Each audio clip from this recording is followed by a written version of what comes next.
Hey guys, Zen here, and to begin this video, I want to know, 1 out of 10, what do you rate Rainbow Six Siege? 1 is obviously bottom of the barrel, a hard pass, and 10 is a must-play, essentially perfect game. We'll get to my personal score by the end of this video, but you guys should know, Rainbow Six Siege just received a 10 out of 10 review score from an updated review by GameSpot. So today, we're going to discuss it and dive into reviews of live games and how Rainbow Six Siege ended up nailing down a perfect 10 out of 10 and why. We'll also visit some other big gaming topics, and so let's jump into it. Today's video is brought to you guys by the Ridge wallet. This is a minimal and compact front pocket wallet that removes all of the clutter you're currently hoarding back there, let's be honest here, and keeps the things you need with you secure. Each wallet keeps you safe by being RFID protected, so no one can access your personal information, and if you're carrying cash, they offer it with either a slim cash strap or the money clip. Guys, at the top of the description, there's a link that'll get you 10% off your next purchase when you head over to ridge.com/Zen and use code Zen at checkout. There's a variety of different styles to choose from. They'll ship it to you anywhere around the world for free. And if you're not happy, there's also free returns. So really everything you need to make the upgrade. And a special thank you to them for supporting the video. So the definition of a 10 out of 10 review score from this publication is essential. Basically saying that if you've got the ability to play video games,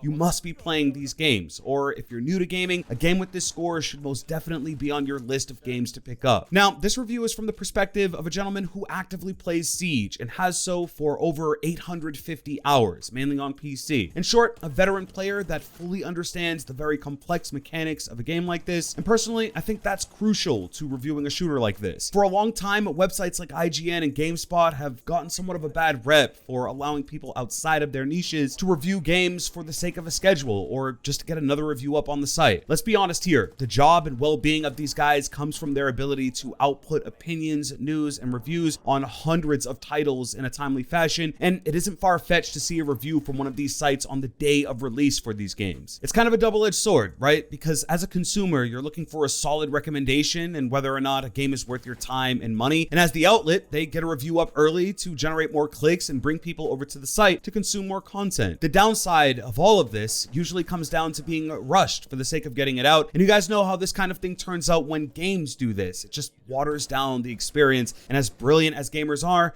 it's noticeable. So yeah, with that being said, Rainbow Six Siege received a perfect 10 out of 10 5 years after its release. And before we get into exactly why, let's look at how it scored back when it first came out. So currently, Rainbow Six Siege has a 79 on Metacritic, which for those of you who don't know, is a platform that curates all of the reviews for the game, which basically means for the reviews it's had, it has been looked at as somewhat of an average game. But as we're all aware, Siege is no longer that game it was at launch. So many things have changed, and I think out of most other games in its class, it's been able to move along with the times. Now, 10 out of 10 is huge, so let's get into why. So the reasons for its top score: vast tactical depth that allows for numerous offensive and defensive strategies. Every match feels like an opportunity to improve. Each operator is distinct in their respective playstyle. Incredibly well-designed maps that reward layout knowledge. Excellent shooting mechanics that make guns feel lethal, and that Ubisoft have made smart changes to improve Siege. And the only negative point is that the battle pass kind of feels out of place, which I think a lot of us have shared this feedback. So let's get to it. Zen, what's your score?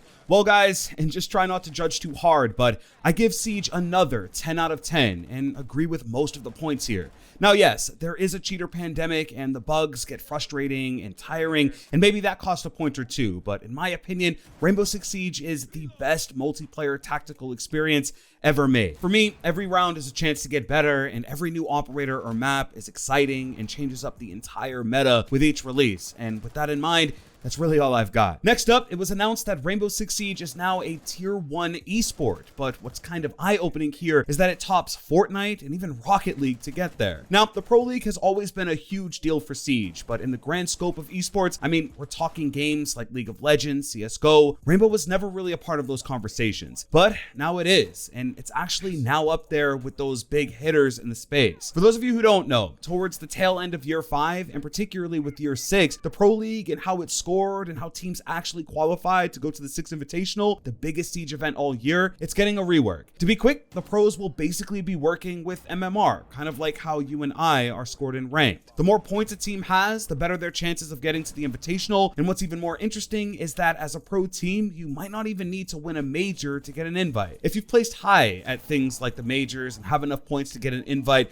you'll be there. And we could even see an underdog team take it all the way, which is huge, and it's never happened happened before and could build up some clout, and everyone can benefit from a little clout, yes? Now, at this year's Invitational back in 2020, SSG took it all the way and raised the hammer for North America against Ninjas in Pajamas, and I was in attendance, guys. Just listen to that crowd. SSG, 30 seconds away. That's it. Heading towards our continent.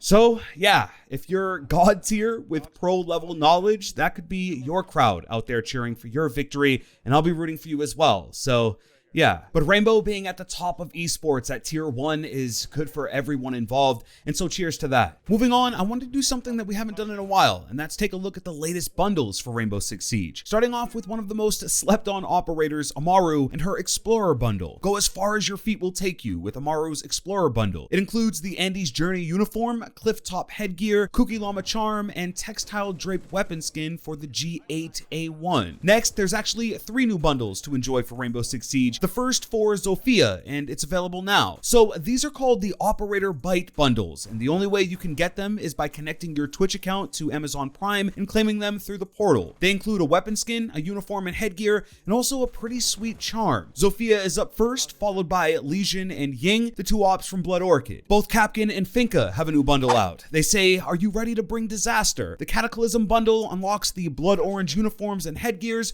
for Finka and Capkin. And then lastly, for customizations, Ella had a surprise Division bundle pop up that'll have you looking like an agent from the Division through the Ubisoft Club. Now, for my supporters that have an artistic side, Ubisoft have announced the Vintage Fashion Fan Art Contest. All you've got to do is pick an operator you like and draw them wearing your favorite vintage or historical clothing or fashion style. It must be created solely by you, and feel free to be as creative as you'd like. And once you're done, head over to Twitter and use the hashtag R6Vintage, and you're all set. 10 winners will be chosen, and they'll receive the complete Grand Larceny collection, which is worth over $60 in total, so not bad for putting pen to paper. Finally, guys, I wanted to revisit the next generation coverage we've indulged in on the channel recently. You guys seem to enjoy the updates, so let's talk about it. Xbox recently held their third-party game showcase for the Xbox Series X, and ended up being a bit of a letdown, if we're honest. So the original messaging was that we'd be seeing actual gameplay, of course running on the next Xbox, and that didn't really end up panning out. Now, there were a ton of high-quality games shown off, but the one that I was really drooling for was Assassin's Creed Valhalla, Ubisoft's latest Assassin's Creed title. Fun fact, Valhalla will be my very first Assassin's Creed game ever, and I'm really looking forward to cracking it open. But at this Xbox reveal, we were supposed to see gameplay, and we just didn't. It's weird, because we did see footage of the game running in engine, but ultimately it was a highly produced trailer, and most of it looked more like CGI rather than actual gameplay. You know, the stuff you and I will experience at launch. So Xbox and Microsoft actually responded to the feedback and pretty much kept it real. Aaron Greenberg from Xbox came out and said that they messed up and that what was going to be shown should have been made clear, and to look forward to the next event taking place in July, that should be a little more satisfying. Now for me, I get it. You want to build up hype around the next console, and yeah, the games did look amazing, but gameplay is just that, footage of the actual product, and it would have been nice to see that this time around. My hat does have to go off to them though, because they managed to pull off this entirely digital experience through one of the most challenging times in our globe's history, and ultimately it was a positive event that added to the hype, so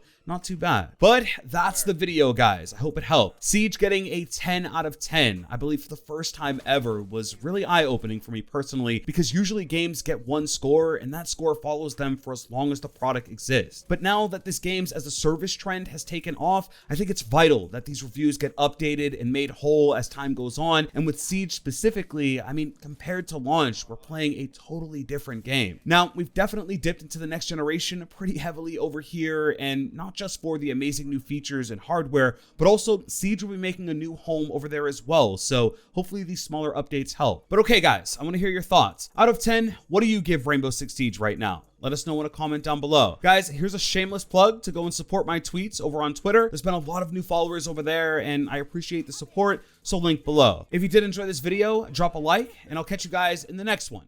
I'm out.